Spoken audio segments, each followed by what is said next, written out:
É que não. Já está. Agora está. Então, muito boa noite. Vamos dar início a mais um ciclo, perdão, a mais uma sessão deste ciclo Vultos da Cultura Lusófona, integrado no grupo de trabalho Lusofonia e Relações Internacionais, coordenado pelo Samuel Dimas e por mim próprio.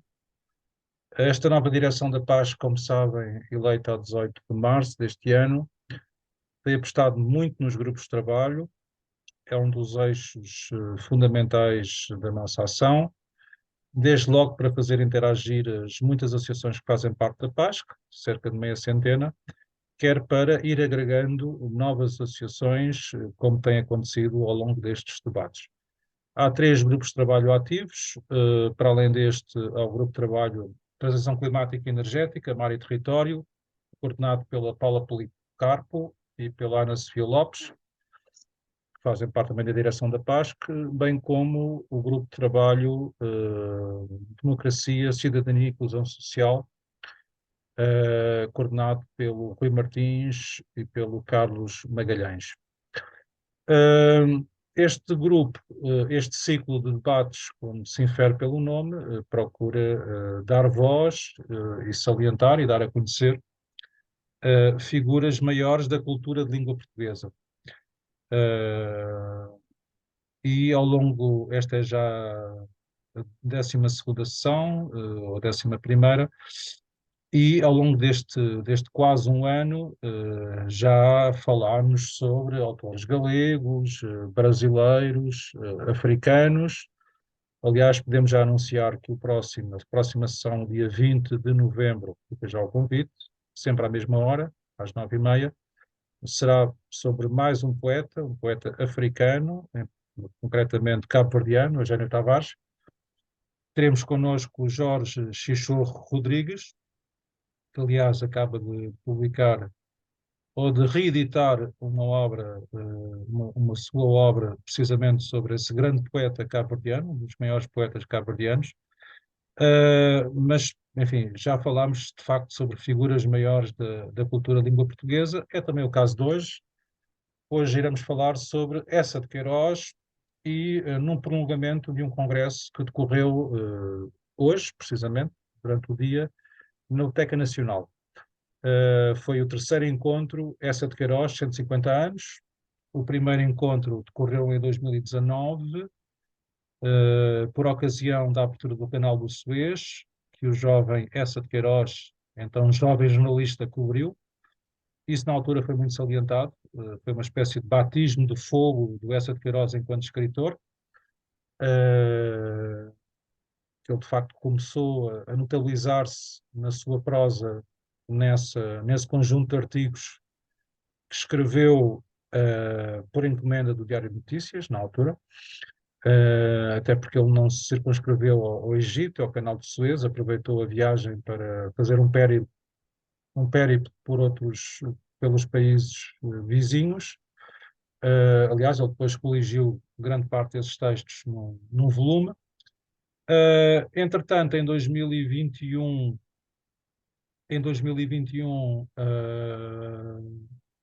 realizámos o segundo encontro Eça de Queiroz 150 anos. Enfim, de alguma forma agora estamos a reconstituir o percurso de Eça de Queiroz, desde o seu início enquanto escritor, e pretextos não faltam. E agora, passados 2 anos, e vamos manter essa periodicidade, passados estes 2 anos,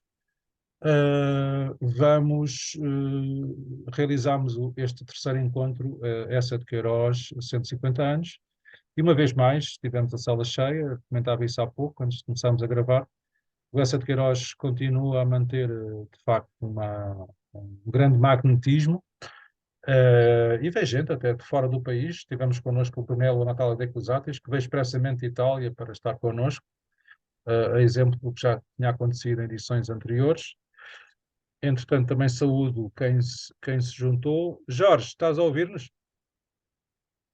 Só para dizer que eu já anunciei a próxima ação no dia 20 contigo, contigo a falar sobre o Eugênio Tavares. Mas saudando, portanto, todos aqueles que, entretanto, entraram, e eu sei que há pessoas que que estiveram connosco durante o dia no TEC Nacional e que agora estarão aqui connosco online. Vamos então iniciar esta sessão. Enfim, o que nós tínhamos pensado era eu começar por recuperar os textos do segundo congresso, e depois pediria ao Samuel que falasse mais extensivamente, devidamente, sobre o seu próprio texto, o Samuel, que encerra este dossiê. Portanto, isto é o mais recente número da revista Nova Águia, uma revista de cultura lusófona, que aliás é a entidade que co-patrocina este ciclo. E temos cerca de uma dúzia de textos, vou baixar isto um pouco, que dão conta, desde logo, das farpas, que o Essa escreveu em parceria com o Ramalho Ortigão. Esse, aliás, foi um dos pretextos do segundo encontro, que se realizou em 2021. Temos aqui, precisamente, uma foto dos dois, Essa e Ramalho Ortigão, em 1865, na revista Moderna.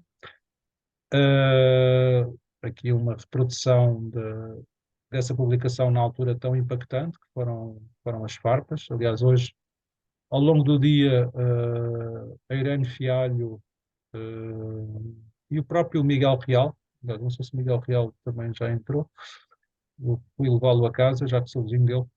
O Miguel Real falou um pouco também sobre isto, sobre as farpas, e até apresentou uma capa muito parecida com esta. Temos aqui uma vez mais o Essa com o Ramalho. Enfim, como sabem, eles integravam-se num grupo chamado, mais do que um grupo, uma geração, a geração de 70, o grupo dos vencidos da vida, que, enfim, se tornou uma geração mítica na história da nossa cultura. Entretanto, a professora Anabela Rita, que também não pode estar connosco e que prometeu, se pudesse, porque ela está com problemas logísticos, se pudesse, apareceria hoje. É uma grande especialista na obra de Essa de Queiroz. Aliás, a sua tese de doutoramento é precisamente sobre Essa de Queiroz, sobre o primeiro Essa de Queiroz, enfim, o Essa de Queiroz mais jovem, se quiserem.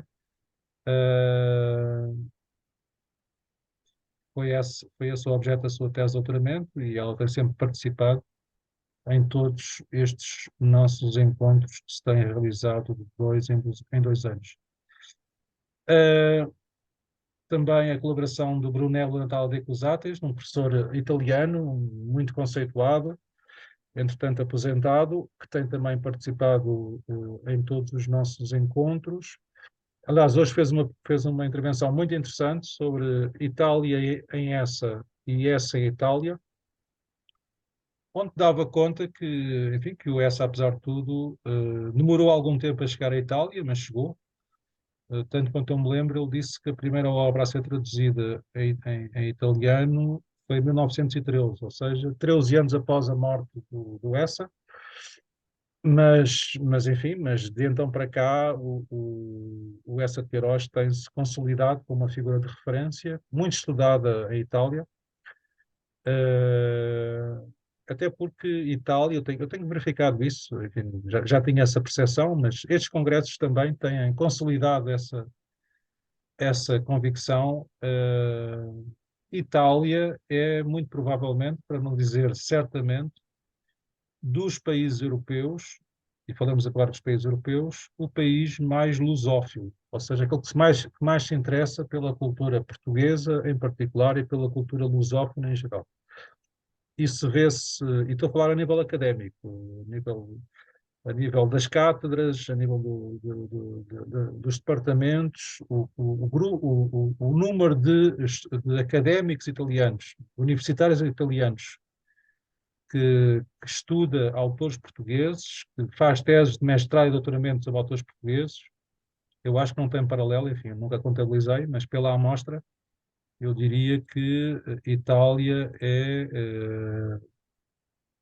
diria, o país europeu que mais se interessa pela cultura portuguesa, pela cultura de língua portuguesa, pela cultura lusófona. Não sei se é apenas uma particularidade da literatura, julgo que não. Enfim, filosofia talvez não tanto, mas na literatura claramente que sim.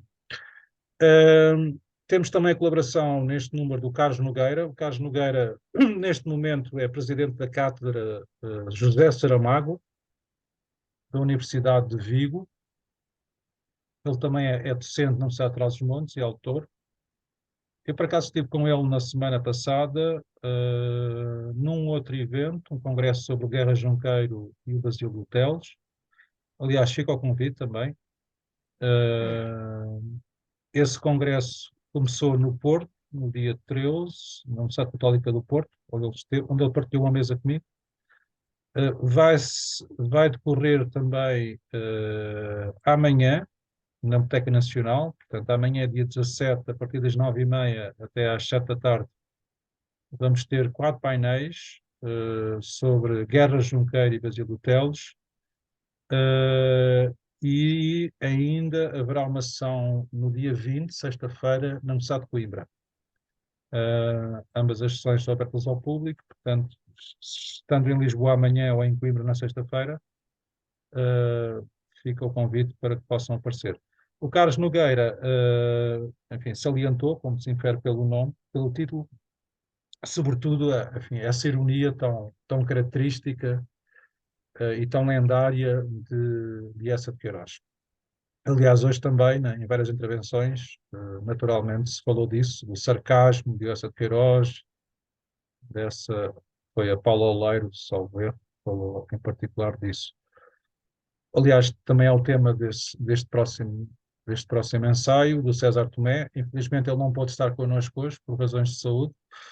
Ele vai ser operado esta semana, mas prometeu-nos enviar texto e, portanto, num dos próximos números da Nova Águia, teremos mais um dossiê sobre o Eça de Queiroz e mais um texto do César Tomé, que é sempre um autor interessante. Ele é formado em Antropologia e, precisamente, a sua tese de doutoramento é sobre Eça de Queiroz, numa vertente mais antropológica e filosófica. Foi com muita pena que ele não pôde estar hoje, mas, enfim, esperemos que recupere em breve. Temos também aqui o texto do Jorge Chichou Rodrigues. Jorge, estás a ouvir-nos? Estás sem som. Estás sem som, Jorge. Canto inferior esquerdo. Tens de ligar o microfone. Agora penso que estão a ouvir, Sim, não estão? estou a ouvir. Olha, Ok. já agora que estamos aqui, antes de passar a palavra ao Samuel, que fecha este dossiê, fala um pouco sobre este teu livro e sobre a coleção. Portanto, tal como o Renato Epifânio já disse, eu tenho uma coleção que acabei de publicar em 2023, com 31 autores de língua portuguesa de Portugal, Brasil, África de língua portuguesa, Angola, Moçambique, São Tomé, Guiné, Cabo Verde, e tenho também Timor-Leste na coleção.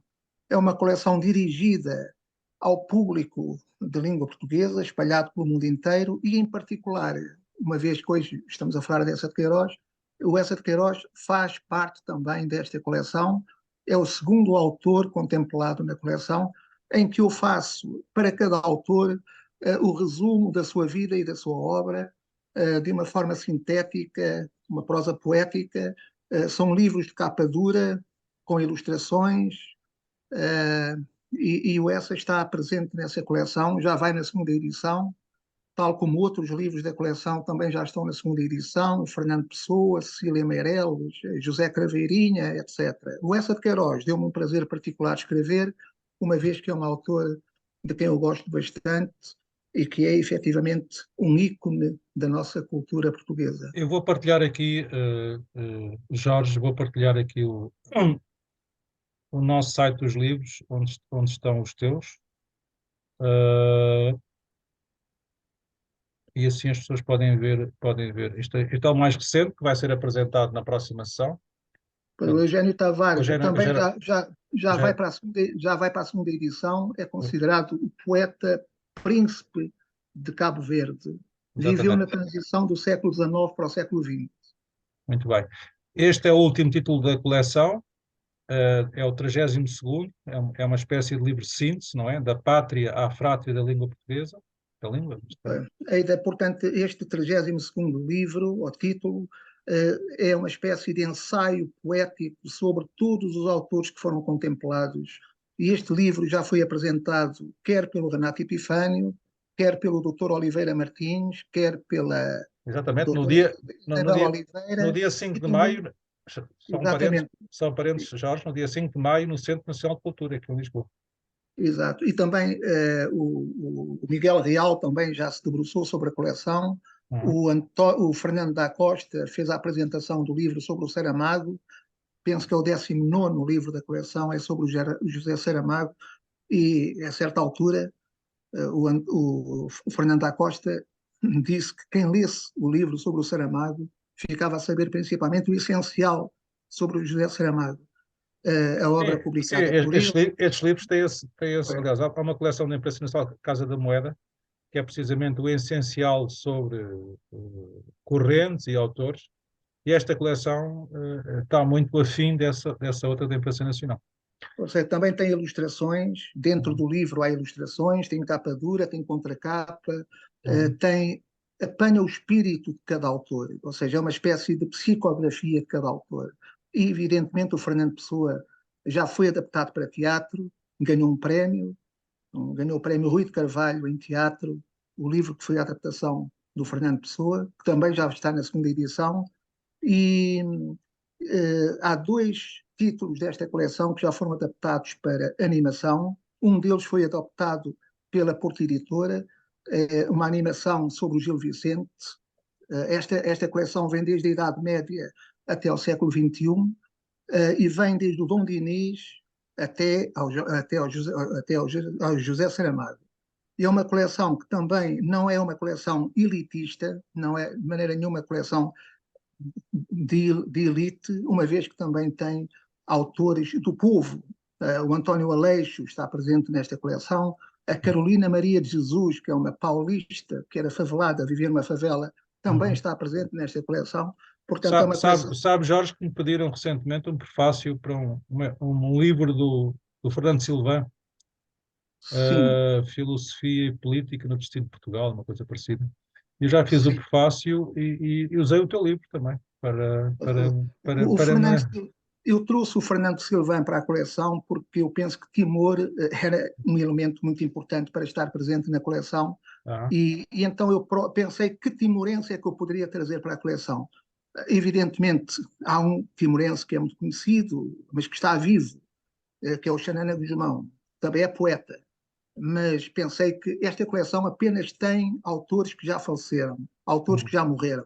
E então eu fui encontrar o Fernando Silva, que foi presidente da Sociedade de Língua Portuguesa. Eu conheci pessoalmente o Fernando Silva e encontrei-o 2 ou 3 vezes no comboio entre Lisboa e Cascais. E, falando em Fernando Silva, foi uma figura realmente importante, também escreveu poesia, escreveu prosa, está muito ligado a Timor, à mitologia de Timor. Há uma figura que eu não quero deixar de referir aqui, até porque sei que o Renato gosta muito dessa figura e que eu conheci pessoalmente, que foi o professor Agostinho da Silva. Ele também está presente nesta coleção com toda a pertinência, uma vez que ele foi um dos mentores desta. Sim, aliás no próximo ano assinalam-se os 30 anos do falecimento do Agostinho e vamos dar dar-lhe destaque na Nova Águia e certamente numa destas sessões dos Luz da Cultura Lusófona falaremos sobre o Agostinho. Mas hoje a figura em destaque é o Essa de Queiroz. Enfim, numa frase ou duas, Jorge, o que é que tu procuraste salientar mais neste teu livro sobre o Essa? Portanto, eu neste livro fui à procura do essencial do Essa de Queiroz. E o essencial do Essa de Queiroz é, efetivamente,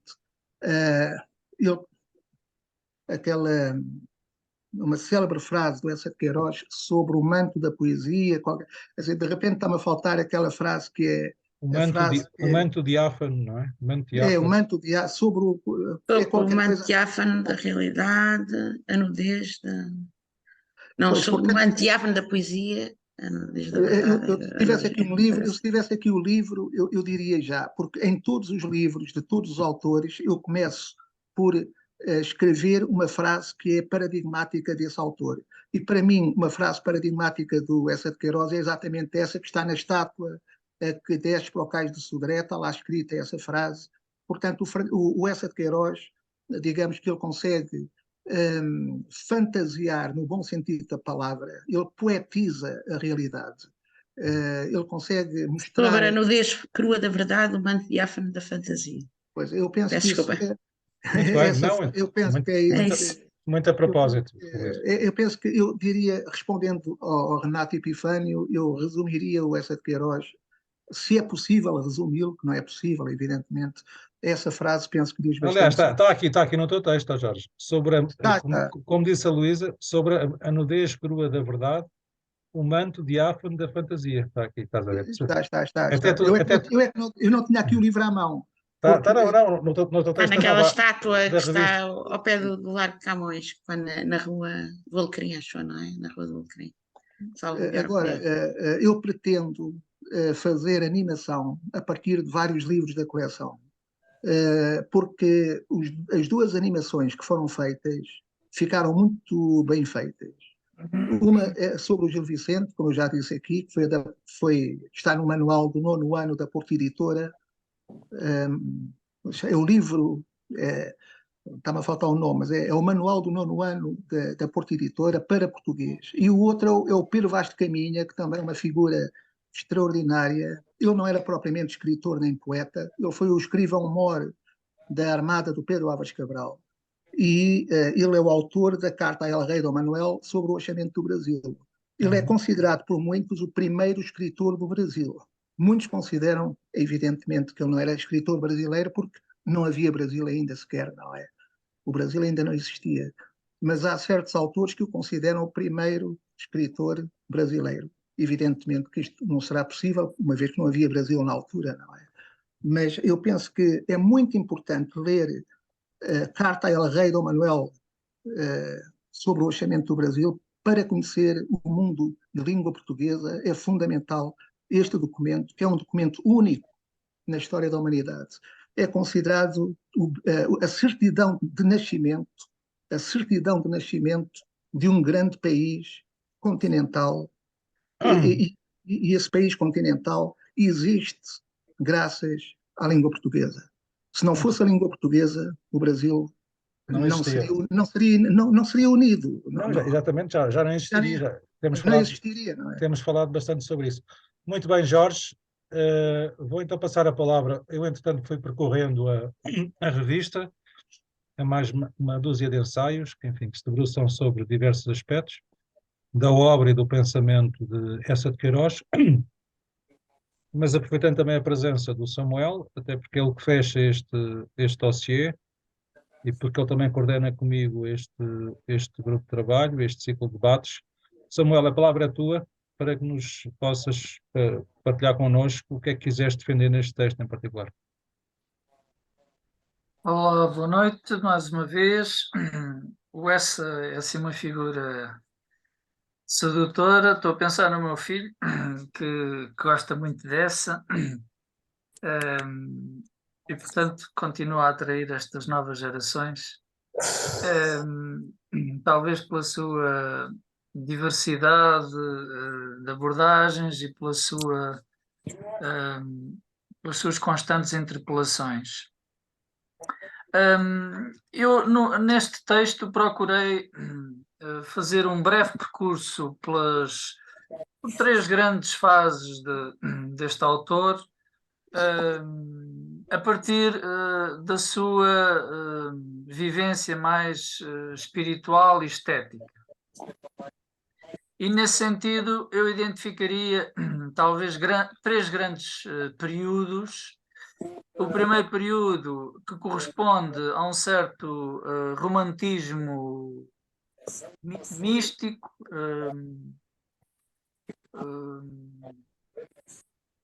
uma certa concepção até panteizante. O segundo período, um realismo naturalista, com preocupações morais, sociais, e um terceiro período em que há um regresso a essa espiritualidade romântica, mais sentimental, com o resgate da fantasia e do sonho, tal como esta frase já citada ilustra e de alguma maneira resume o seu traço e a sua forma de pensar e de escrever.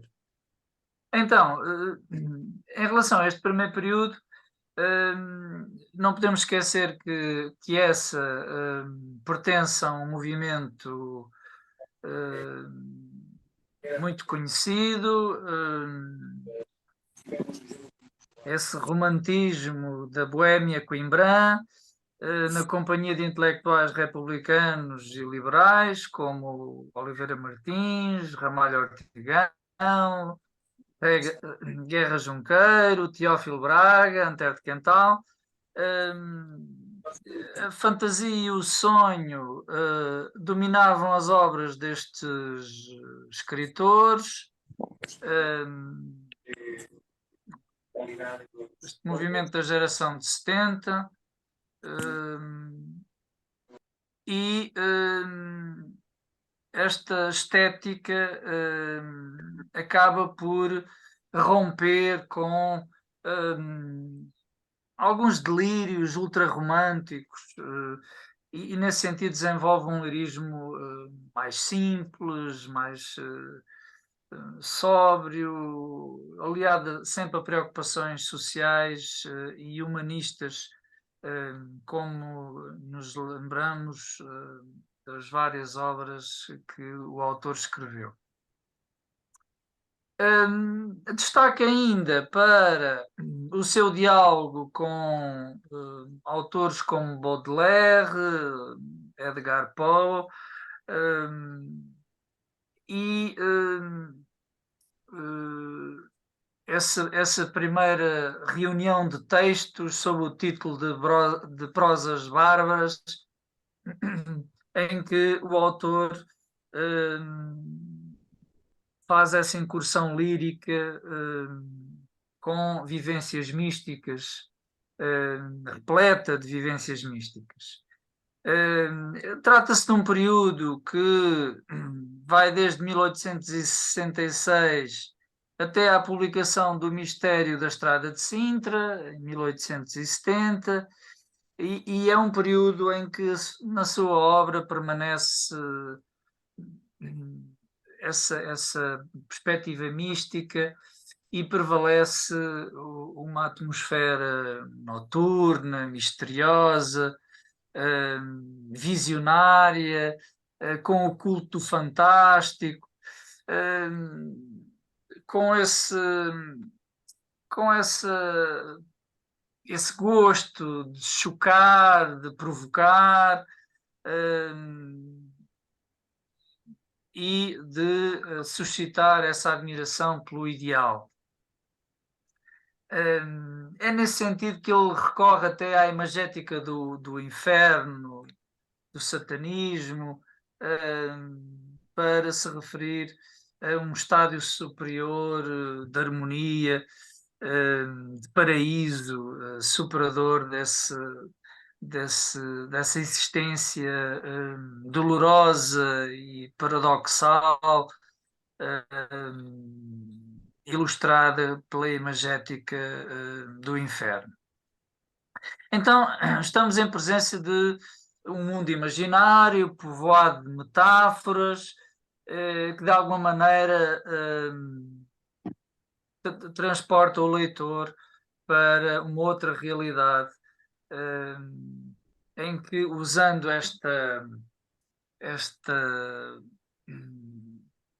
narrativa muito sugestiva do autor, os mortos são como que sugados pelas raízes e pelos corais, regressando ao sol. Então, como nos diz, por exemplo, na ladainha da dor, nesta sua perspectiva, tudo está cheio, nesta perspectiva mais imanentista, tudo está cheio da doçura divina. E vou citar um parágrafo desta ladainha. As árvores, as inflorescências, as ervas, as folhas, são também formas da vida, santas e cheias de Deus. Por toda a parte, pelas famílias das constelações, pelos planetas, pelas árvores, pelos lívidos interiores da terra, pelas águas, pelos vapores, pelas plantações fecundas, escorre a seiva, o átomo santo, a alma universal. Há aqui um diálogo implícito com a noção clássica da alma do mundo, que fecunda e anima toda a realidade. Entretanto, podemos situar esse segundo período, o tal do realismo naturalista, depois das conferências do Casim, de 1871, o autor afasta-se desse estilo mais místico, desenvolve a sua militância pelo já citado realismo naturalista, e podemos encontrar essa mundividência na obra As Farpas, onde faz uma crítica à educação religiosa, bem como na obra O Crime do Padre Amaro, pela qual procura mostrar esses males morais e sociais, nomeadamente do sacerdócio, e ainda na obra O Primo Basílio, onde denuncia toda uma educação que tantas vezes conduz ao adultério. Nós sabemos que o realismo nega a arte pela arte, também recusa essa apoteose do sentimento romântico, e procura apresentar um roteiro onde há uma indissociação, uma indissociação entre o belo, o bom e a justiça, portanto, entre a arte e a justiça social. E por isso, neste contexto, apresenta nas suas obras essa preocupação ao mesmo tempo com a ciência, aquilo que era conhecido. É um período de forte presença do positivismo, todo o debate, toda a polémica e a contraposição entre as novas descobertas científicas e as posições dogmáticas tradicionais, e daí essa sua preocupação, todo esse debate está refletido nas suas obras, bem como as preocupações morais e as preocupações com a justiça social. Este realismo aspira a um ideal que é o ideal moderno, e por isso, neste contexto, a arte o objetivo da arte não é apenas causar impressões passageiras, prazer sensível, mas a arte apresenta-se como uma função moral, uma função educativa, no sentido de uma humanização, e isso acontece nestes autores pela crítica aos costumes. Então,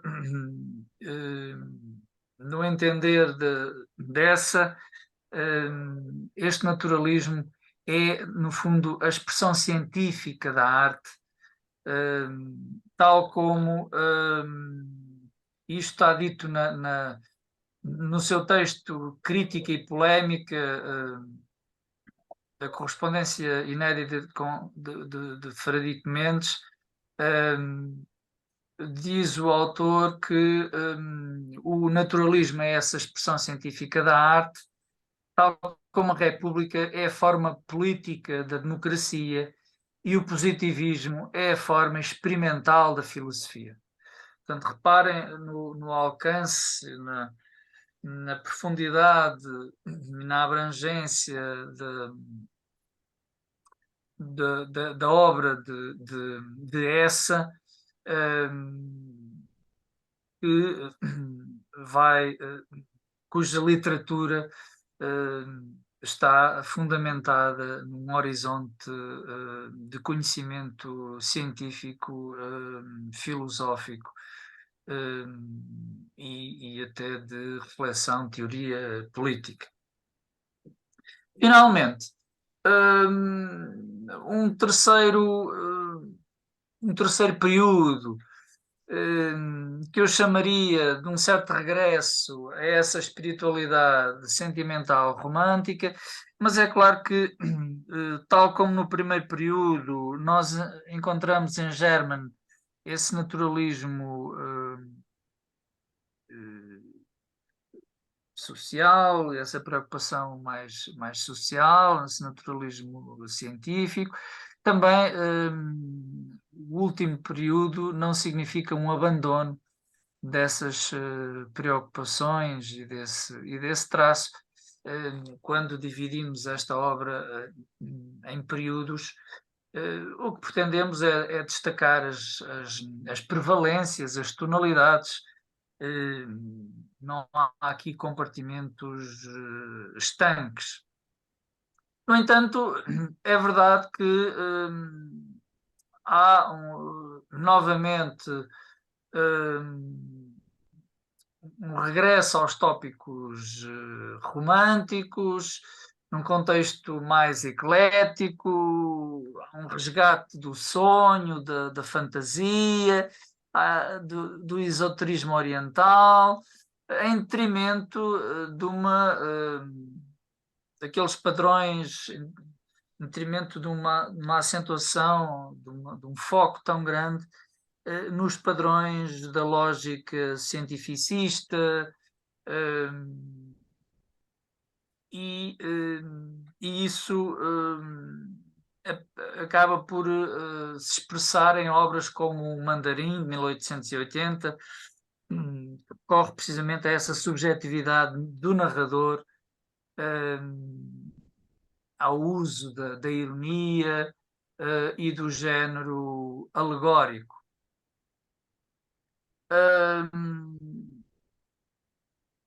Ainda, ou já na sua obra A Relíquia, que é também uma obra anticlerical, dando continuidade a outras obras escritas no início do seu percurso. Há aqui uma sátira à devoção religiosa,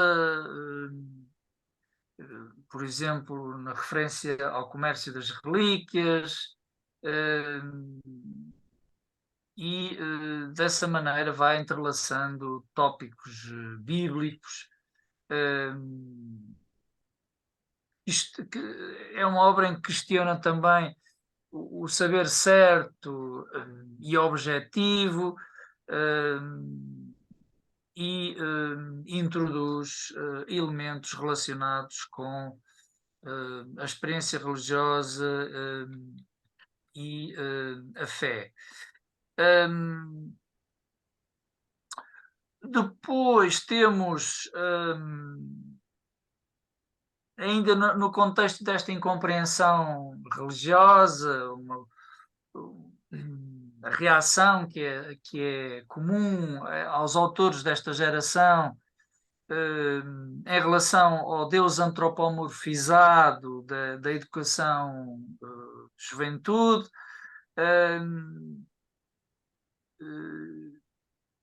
um Deus que não está em sintonia com esta espiritualidade sentimental, deísta e panteísta do romantismo. Este confronto, este antagonismo vai continuar em obras como Os Maias, de 1888. Aí são apresentados elementos quer do romantismo, quer do naturalismo,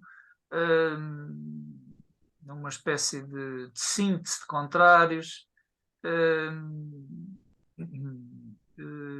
e através do recurso ao grotesco é dada continuidade a este confronto no âmbito desta abordagem mais espiritual, que é o foco desta minha leitura. Muito bem, Samuel. Eu, entretanto, fui folheando online a Nova Águia. Enfim, obviamente hoje o foco é o Bessa de Queiroz. Saliento apenas, dada a presença da Luísa Borges, que é ela a autora enfim, do conteúdo deste caderno poético-visual, coordenado pelo Samuel Dimas e pelo José Carlos Pereira. Moradas, é sempre um poema longo, devidamente ilustrado, e desta vez a poetisa escolhida foi a Luísa Borges, que tem participado neste ciclo. E já agora, há pouco falou-se nisso, temos aqui algumas fotografias de alguns eventos, e precisamente temos aqui o evento há pouco que o Jorge se referia, no dia 5 de maio, Dia Mundial da Língua Portuguesa. A sua coleção Mestre da Língua Portuguesa foi apresentada no Centro Nacional de Cultura, o próprio lá estive, pelo Dr. Guilherme Oliveira Martins. E já agora, questão a sessão da Páscoa, temos aqui a foto tirada no dia 18 de março, quando da eleição desta nova direção.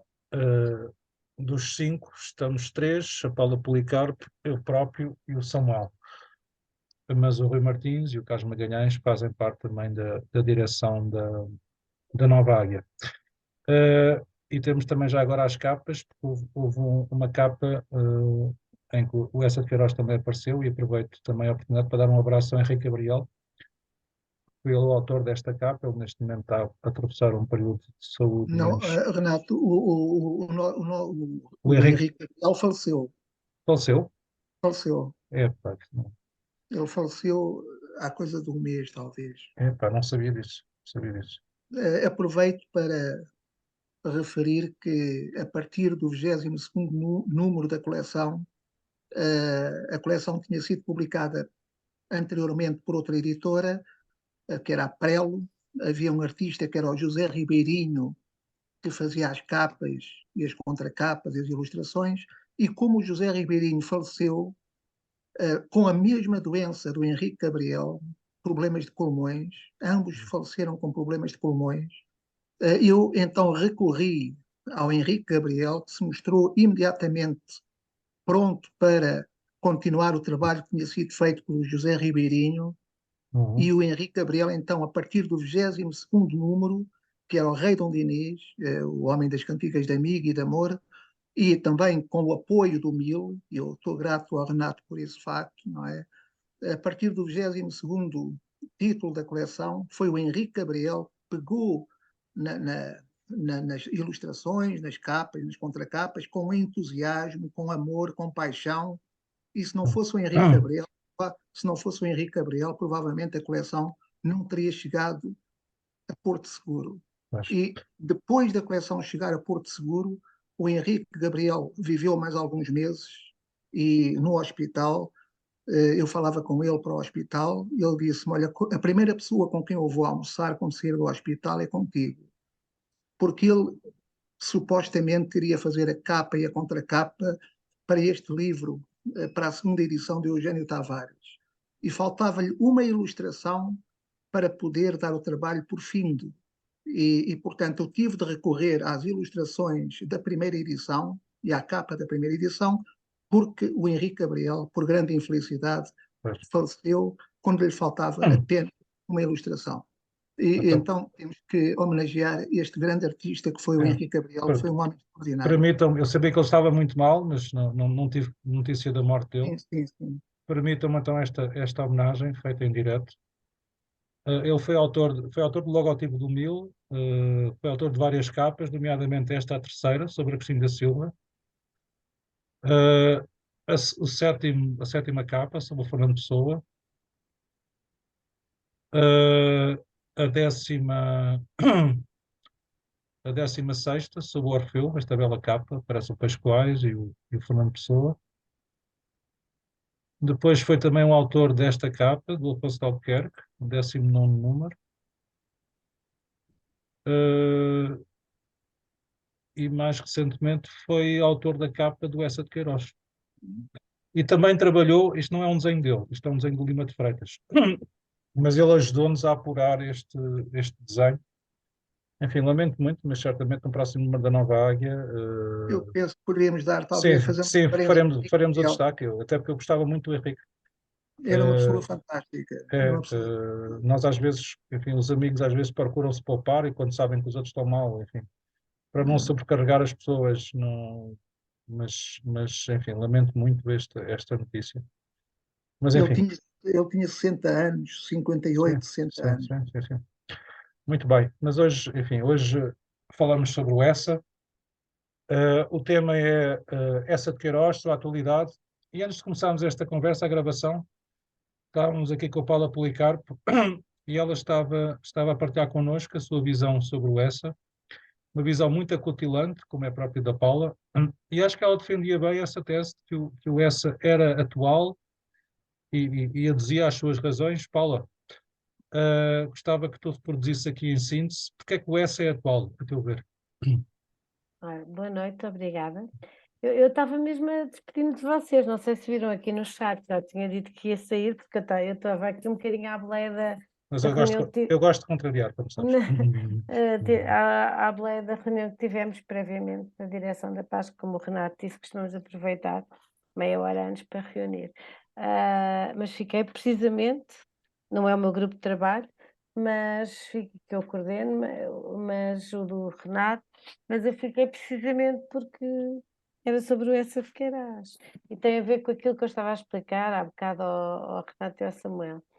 Eu acho que o Essa de Queiroz é um autor que, apesar de ter morrido há 100 anos, é um autor contemporâneo no sentido que ele é atual. Primeiro, é um autor que é estudado desde que eu andei na escola até agora, os meus filhos já saíram do liceu, mas pronto, é estudado e, portanto, mantém uma certa relação com as gerações e por isso também é acarinhado pelas gerações e por isso é que não é pelas novas gerações e por isso é que não é de espantar que como tu disseste inicialmente, este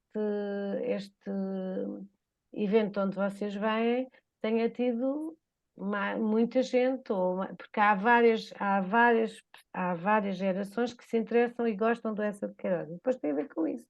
O Essa de Queiroz tem uma escrita, quanto a mim, tem estes períodos que eu aprendi agora, pelo Samuel, que eu desconhecia, mas em qualquer destes períodos, em qualquer destes períodos, ainda que naqueles mais introspectivos e mais os naturalista, mas ao mesmo tempo mais filosófico, se quisermos, em todos tem uma escrita fluida, que se entende, que é entendível, o que ajuda muito para o leitor, E depois tem determinadas obras, que são aquelas que eu conheço melhor. Eu não li as obras todas do Eça de Queiroz, mas li algumas, daquelas que vocês falaram, li Relíquia, A Cidade e as Serras, ou A Ilustre Casa de Ramírez, também é do Eça de Queiroz, não é? Não estou enganada. Os Maias, obviamente, que leio recorrentemente. Eu estava-lhes a contar, eu li os Maias a primeira vez, o meu pai obrigou-me, ainda nem tinha que ler no liceu, mas o meu pai obrigou-me a ler os Maias, pai, com 12 anos ou 13. E eu gostei já nessa altura, e depois voltei a lê-lo em várias fases da vida, já por opção, e ainda para aí há 3 ou 4 anos li os Maias. E cada vez que leio os Maias, espanto-me porque acho que é de uma cutilância, mas principalmente de uma atualidade, porque os Maias é um retrato político-sociológico, ou sociológico-político, desculpa pelos termos se não forem os corretos. Eu sou jurista, mas vocês, como são todos da língua, falam muitíssimo melhor que eu e usam os termos ainda com muito mais a cuidado do que eu. Portanto, mas ele é de facto esta obra é uma obra que podia ser escrita agora. Não, obviamente com as devidas adaptações dos lugares, do tempo e das descrições do ambiente vivido, porque dito isso, os personagens, como mudando-lhes os nomes para nomes atuais, famílias e de políticos, e seriam exatamente o que se passa, porque a mesquinhez, a pequenez, um bocadinho o lado cabotino, e nós gostamos do que é que vem do estrangeiro, muito, e damos pouco valor a nós, e temos uma característica que eu acho que é um problema até para nos superarmos e para sermos para conseguirmos ser mais, porque nós temos tudo para ser, mas depois não somos, e tem a ver com nós somos invejosos, maldizentes, e somos incapazes, vivemos em quintinhas e em interesse, e não conseguimos focamos-nos na parte e não no todo. O bem comum é complicado, e eu acho que tem a ver com a essência de ser português, no sentido tem a ver com as diversas experiências que tivemos de governos, de regimes, mentalidade, e o Essa retrata tudo isso muito bem. Por isso os Maias, com as devidas adaptações, podiam ser feitos hoje, escritos hoje ou representados, adaptados por uma peça, e isso é interessantíssimo. E as gerações que leem este livro em particular e outros devem sentir o mesmo que eu sinto, porque eu sinto isso desde a primeira vez que li até à última vez que li, como disse, pelo menos 7 ou 8 vezes durante a minha vida, para além de depois que tem um outro lado, que é aquele lado mais espiritual e aquele lado mais íntimo. Lindíssimo. Essa de Queiroz é um autor, mas é também um pensador, e é inteligente, do meu ponto de vista, e a sua escrita é uma escrita em que a relação também do homem com a natureza, e isso é muito atual também, e até quando falamos agora das transições climáticas e da importância de vivermos com a natureza e não contra a natureza, ou usando, retirando, olhando para a natureza como um supermercado que tem recursos que nós usamos e gastamos para o nosso bem-estar. Até aí o Essa é contemporâneo, no sentido que é atual, e tem essa visão do homem realiza-se, e a realização do homem enquanto na sua humanidade passa também, e isso em alguns livros particularmente mais do que outros, e como eu digo, eu não sou um especialista em Essa de Queiroz, não li as obras todas do Essa de Queiroz. Cidade e as Mas, Serras. por exemplo, é um exemplo. A relação afetiva com a natureza. Com a natureza, e isso também é muito contemporâneo, é muito atual, e é muito pertinente e interessante. De facto, a nossa realização pessoal passa precisamente, não tanto pelo ter, mas pelo sentir, pelo estar, pelo o bem-estar espiritual e físico, é absolutamente crucial esta relação com a natureza, não pode ser o campo ou a cidade, é a paisagem, e a paisagem humana também, porque essa também descreve muito aquelas relações, aquelas teias sociais, e depois as paixões e as paixões e as traições, e isso também é a natureza humana, e também é importante, e a relação portanto, essa é um escritor muito humano e que retrata muito bem, chega muito bem ao leitor, e o leitor médio, porque os escritores, alguns escrevem para elites, mas um leitor médio consegue perceber, ler o essa, e até, ainda que tenha sido que o tempo da narrativa, o tempo da ação seja consegue, quando lê, digo eu, perfeitamente atualizar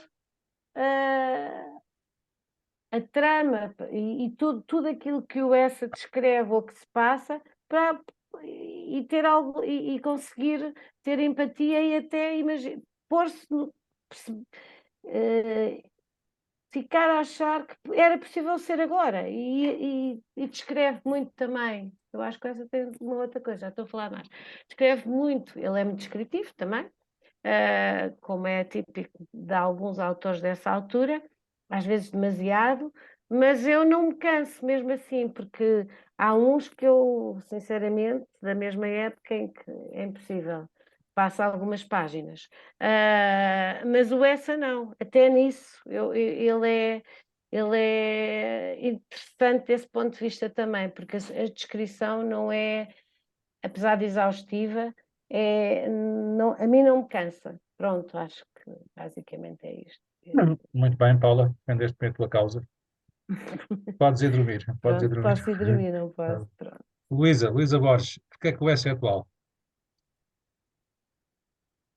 Porque que vai ser atual? Eu antes de dizer alguma coisa sobre essa, tenho que confessar que é o meu escritor favorito de prosa. Escritor português é o meu escritor favorito. Sempre foi, e acho que provavelmente sempre será, porque é muito difícil para mim encontrar outros, embora eu goste muito dos outros escritores, é muito difícil encontrar um escritor como essa de Queiroz, que conte uma história, conte várias histórias dentro da mesma história, e ao mesmo tempo tenha proporciona um prazer ao leitor, que é muito difícil encontrar um escritor que consiga contar uma história e causar um intenso prazer só pela própria escrita. Prazer poético. É uma confissão que eu tenho que fazer. Não sei se eu adoro, como prosa, adoro. É uma confissão que eu tenho que fazer antes de falar essa de Queiroz. Depois, duas notas pessoais. A primeira vez que eu li essa de Queiroz foi porque às vezes ia ter com o meu pai e perguntava-lhe, então agora o que é que eu hei de ler? E o escritor do meu pai era o Camilo Castelo Branco. No entanto, quando eu fui ter com ele uma vez e perguntei o que é que eu hei de ler agora, ele não me disse para eu ler Camilo Castelo Branco, olhou assim bem para mim, provavelmente conhecia-me bem, e disse, vais ler agora um bocadinho dessa de Queiroz, vais ler A Cidade e as Serras. Foi o primeiro livro que eu li. Essa de Queiroz não era muito nova, tinha pai 14 anos, ou 13 ou 14 anos. Fiquei absolutamente fascinada e a partir daí li tudo, menos os Maias. Depois os Maias li porque tive que ler, fui obrigada a ler. Mas a partir daí li o essa todo e absolutamente fascinada a adorar essa de Queiroz. Entretanto, digamos que o essa de Queiroz é um autor que tem duas coisas que para mim são extremamente sedutoras e que só ele tem, que é, por um lado, uma crueza, uma crueldade. Isso tem a ver também com a sátira e o modo como ele descreve certas situações e certas personagens, e ao mesmo tempo uma doçura não é uma candura, mas é mesmo uma doçura, é uma espécie de um amor que ele tem pelas personagens, mesmo quando ele as descreve, e esmiuça até ao tutano numa perspectiva extremamente cruel, como acontece, por exemplo, com o primo Basílio, a personagem da Juliana, é uma coisa absolutamente tremenda, e eu acho que é ali que reside a origem de todo o neorrealismo possível, é na descrição daquela personagem. E depois, em quase todos os livros, isso é uma constante. Por um lado, um carinho enorme que ele tem pelas personagens, e por outro lado, uma crueldade brutal. Então, é como se ele conseguisse dar todas as perspectivas possíveis das personagens. Pois acho que é tremendamente atual, e é por isso que eu digo que tem uma espécie de uma relação de amor-ódio. Por um lado, é uma coisa um bocado horrível não haver nada em ninguém que suplante o Essa de Queiroz. A Cristina não consegue suplantar, o Gil Ferreira não consegue, muito menos consegue o Lobo Antunes. O Saramago às vezes anda lá perto, mas não consegue, não consegue. Por melhores que sejam, acho que ainda não encontrei ninguém que conseguisse atingir aquele nível. E depois é como estava a dizer a senhora que falou anteriormente, Paula Policarpo. a Paula Policarpo, a atualidade é uma coisa que até dói. É uma coisa dolorosa. Estamos a ler, por exemplo, os Maias, e estamos a ver, estamos a ver aquelas personagens, bastava mudar o nome, às vezes nem mudar o nome. Agora uma nota perfeitamente marginal, a Clara Ferreira Alves escreveu há pouco tempo um artigo no Expresso, que é terrível, pronto, que é terrível, e o título é um título perfeitamente queirosiano, e a situação que ela está a descrever é perfeitamente contemporânea. Então o Essa tem essa atualidade que é uma coisa que é dolorosa. Primeiro, como é que não há ninguém que ainda tenha conseguido suplantar o Essa? E depois, como é que é possível nós ainda estarmos ao nível do Essa como país? Ao nível social, ao nível económico, a nível político, como é que vamos sempre cair outra vez a sermos tal e qual como o Essa nos descreve? Isso é algo de horrível. E há um livro em que eu penso muito, porque é o livro que mais me custou ler, porque de certa forma não fui obrigada a lê-lo. Aquela contradição da juventude, não quero ler uma coisa que sou obrigada, enfim, tive que ler os Maias. E os Maias é das coisas mais terríveis a nível de atualidade. É uma coisa mesmo dolorosa, e tenho pensado muito nos Maias, porque aquela história do incesto do Carlos da Maia com a Maria Eduarda, pronto, já sei que há essa interpretação meia biográfica, de condição de possibilidade, que o Essa imaginou, pronto, em relação à sua própria biografia, mas eu ultimamente tenho pensado muito se ele não estava a criticar mesmo a endogonia do nosso país, o favorzinho, convidar o tio e o primo e isto, e pôr na mesma empresa e no mesmo governo, se ele não era tão genial, que aquilo não era uma crítica à nossa endogonia. Se for isso, é uma coisa terrível, terrível, terrível, mas genial. E depois, entretanto, eu disse que havia uma nota pessoal, e há uma outra nota pessoal, e esta é mesmo muito pessoal, e eu até nem sei se devia dizer.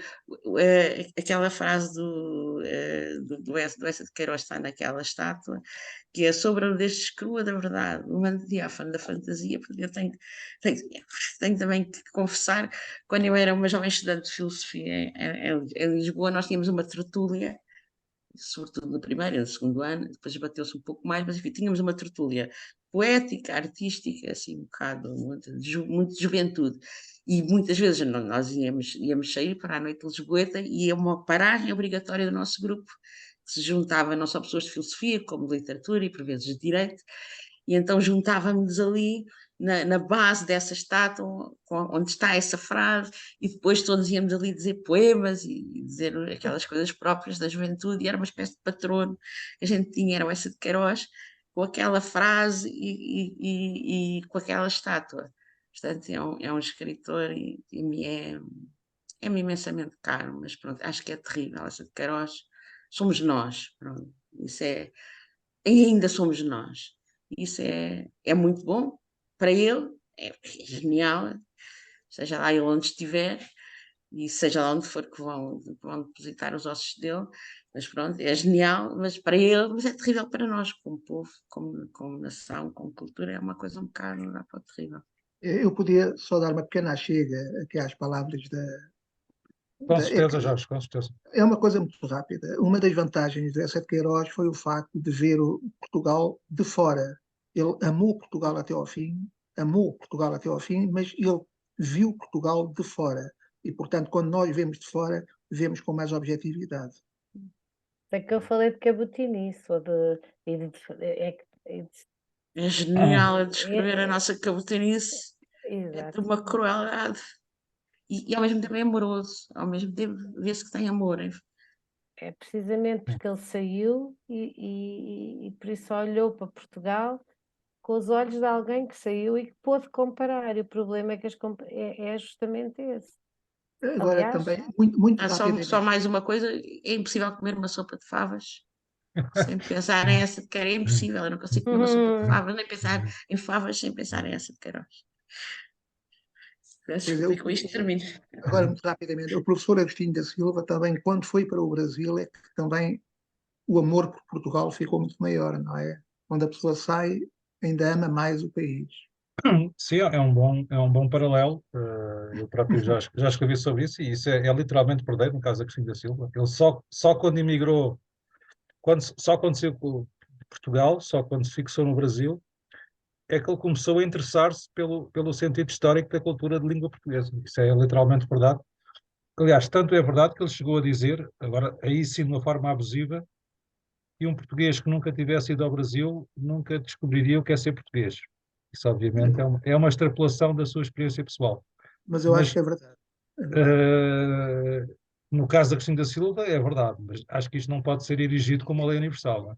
Claro, claro, claro. Eu acho que há portugueses que nunca foram ao Brasil e sabem o que é ser português, ou pelo menos têm essa pretensão. Aliás, se quiseres, posso dar um exemplo. Eu já O fui ao Miguel Esteves Brasil, Cardoso.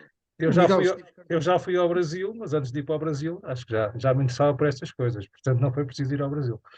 Claro. Mas, enfim. Uh, mas isso é verdade, obviamente que a experiência. Aliás, este colóquio teve também. Um dos pretextos era a experiência diplomática do ESSA, o início da experiência diplomática, nomeadamente em Cuba. Sendo que aí essa experiência é relativamente controversa. Eu estive recentemente num colóquio em Aveiro e tive a oportunidade de assistir a uma conferência que foi demolidora para o ESSA. Enfim, porque o que se dizia era que, isso é muito falado, não é? Que o ESSA, a certa altura, enquanto esteve em Cuba, interessou-se particularmente pelo destino dos imigrantes chineses, os chamados coolies, que eram uma mão de obra escrava, enfim, ou quase escrava, que eram recrutados até em Macau, enfim, por razões burocráticas, vinham do Oriente, vinham sobretudo da China, e através de Macau, grande parte deles, e depois, enfim, como hoje ainda acontece, portanto, havia gente que ficava com os passaportes, havia gente que cobrava passagem, e eles depois eram obrigados a trabalhar 10, 15 anos só para pagar o alojamento, a viagem, ficavam completamente reféns de uma situação que os ultrapassava. Enfim, a certa altura criou-se uma tese do Essa grande humanista, uma espécie de Aristides Sousa Mendes, muito preocupado com os chineses, no caso, os chamados coolies, mas isso é pelo menos é questionável. A pessoa que investigou a fundo esse período diz que de facto, enfim, há umas cartas do ESA a dar conta disso, mas eu também não sei se isto não é nenhum juízo, até porque não sei eu não gosto desse tipo de juízos históricos, nenhum de nós pode dizer o que é que faria no lugar do ESSA, nenhum de nós pode saber exatamente qual era a circunstância do ESSA, nenhum de nós pode dizer, e muito menos assegurar, que o ESSA poderia ter feito alguma coisa em prol daquelas pessoas, não é? Portanto, é muito fácil, por um lado, julgar, e eu abstenho desse tipo de juízos, Mas certamente que essa sua experiência, até porque ele depois aproveitou a presença em Cuba para ir aos Estados Unidos, nomeadamente, era uma aventura romântica, isso é conhecido. Mas, enfim, mas depois a sua experiência na Europa, tal como a sua experiência pelo Médio Oriente, e, enfim, temos isso, como sabemos, infelizmente, o Médio Oriente está de novo a ferro e fogo. Aliás, vamos certamente ter um debate em breve sobre a questão de Israel e Palestina. Exatamente. Obviamente que, enfim, que é preciso, quanto mais mundo nós temos, e obviamente que esse mundo não passa necessariamente pelas viagens, mas obviamente que as viagens ajudam bastante, não é? Estar fora durante um tempo, estar em outros países da Europa, estar em África, estar na Ásia, estar nas Américas, ajuda a ter essa consciência global e imediatamente, não imediatamente, ajuda-nos a ter uma maior autoconsciência de nós próprios, não é? A ver-nos melhor enquanto país. E certamente que essa experiência exógena do extra-fronteiras do Essa de Queiroz o ajudou a perceber melhor do que é Portugal. E de facto, eu acho que quer a Paula, quer a Luísa deram uma boa síntese, não é? O Essa continua ultrapassável porque Portugal ainda não se transcendeu. Portugal ainda continua na apagada e vil tristeza em muitos aspectos, enfim. Muito bem, temos aqui mais gente aqui neste nosso grupo. Não sei se alguém mais quer intervir no sentido de Cecília Duarte, Paula, Maria Afonso Santos, se alguma de vós quer falar sobre o Bessa de Queiroz, uma ou duas frases sobre a sua atualidade. Se é que acham atual, podem também dizer, não, eu acho que o Essa não é atual e estou no seu direito. A sua atualidade é apenas um mote. Não sei. Eu acho que o Essa, enfim, estou falando por mim, eu também comecei a ler o Essa novo. Eu acho que o Essa tem um estilo de escrita que eu gosto. Eu gosto. Até em filosofia, como vocês sabem, há filósofos que privilegiam a obscuridade e há outros que privilegiam a clareza. Isso às vezes, obviamente, é caricaturado, quer de um lado, quer do outro. Eu sou daqueles que privilegiam a clareza. Eu gosto de ser entendido, gosto de falar claro, às vezes um bocado grosso, e eu acho que o Essa, nesse aspecto, é paradigmático. Enfim, depois há aspectos, obviamente são datados, naturalmente, mas há críticas que permanecem atuais, se bem que às vezes possam ser um pouco mal entendidas. Por exemplo, o próprio Agostinho da Silva tem um texto dos anos 20, meados dos anos 20, para aí 25, que não é muito simpático para o Essa de Queiroz. Ele diz que o Essa de Queiroz era um estrangeirado, cria um ambiente de desprezo pela pátria. Aliás, ele tem uma visão não muito abonatória relativamente à geração de 70, aos vencidos da vida, não é? Enfim, talvez o Agostinho da Silva na altura fosse ainda um grande ativista e que continua a ser até ao final da vida, muito voluntarista, e aquele cognome dos vencidos da vida causou-lhe alguma perplexidade e alguma, e alguma oposição. Mas enfim, Maria Afonso Santos, estás a levantar a mão? Boa noite, estou a gostar muito. Força. Já que mais ninguém fala, vou dizer uma coisinha. Eu não sou de letras, sou de ciências e fui muito influenciada. Estão a ouvir bem? Perfeitamente. Eu fui muito influenciada pela minha mãe no início, que disse o Camilo, não leias, que é um chato e tem umas histórias muito infelizes. E eu tinha autorização para ler o Essa e o Júlio Diniz. Aqui há uns anos peguei num livro do Júlio Diniz, desses que faziam parte da biblioteca da minha mãe, e a conclusão que eu disse é assim: olha, ele está a fazer a campanha para a banca. Ele diz que o fidalgo que está ali todo aflito de dinheiro, que endireitou a vida, perdeu o empréstimo e não sei o quê, ele se calhar era subsidiado. Bem, entretanto, eu sou muito influenciada por ele. Gosto muito de o ler, mas aborrece-me ele não achar tudo mal e está sempre a dizer mal de Portugal e a chincalhar as nossas características em vez de apreciar as coisas como nós somos, aquele sarcasmo incomoda-me. Agora, gosto muito de passear com ele por Portugal e lembrei-me muito dele e li-o muito quando vivia fora de Portugal, porque me sentia a passear por Lisboa ou por Portugal ao lê-lo. E tenho a impressão que isto é muito importante. Agora, aquela mentalidade de deitar abaixo as nossas características, isso é que eu embirro. Mas pronto, o homem lê-se tão bem, é tão agradável que vou lendo e relendo. Muito Acabei. bem, muito bem, Maria Afonso, gratos pelo teu testemunho.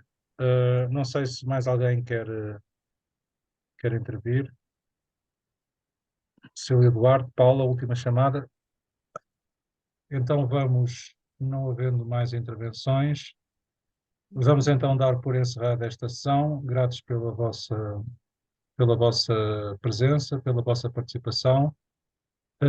Recordo que amanhã teremos na Biblioteca Nacional mais um colóquio sobre Guerra Junqueira e Basílio de Teles. Que quinta-feira, já agora faço a agenda da semana, que quinta-feira eu próprio apresentarei a revista Nova Águia na Academia Internacional da Cultura Portuguesa, na Cidade de Geografia, no quarto andar, no auditório Adriano Moreira, até porque este número é também dedicado ao Adriano Moreira, aliás, é a figura em maior destaque, às 5h30 da tarde, e que também na quinta-feira, às 9h30, teremos aqui um debate sobre a Galiza. A Galiza entre Portugal e Espanha, e será o nosso convidado especial, o Bernardino Crego Cervantes, que é presidente do Centro Português de Vigo e da Casa Impulsionadora da Lusofonia, na Galiza, duas entidades que entraram recentemente para a PASC. Aliás, neste sábado, dia 21, teremos uma Assembleia Geral da PASC, a plataforma das Associações da Sociedade Civil, a que presidimos atualmente, e que é promotora destas sessões online, a principal promotora, onde, nessa Assembleia Geral, onde estão 15 novas associações para entrarem na PASC, assim sejam ratificadas, como esperamos, e, portanto, é sinal que a PASC está a crescer, e isso obviamente que é um bom sinal.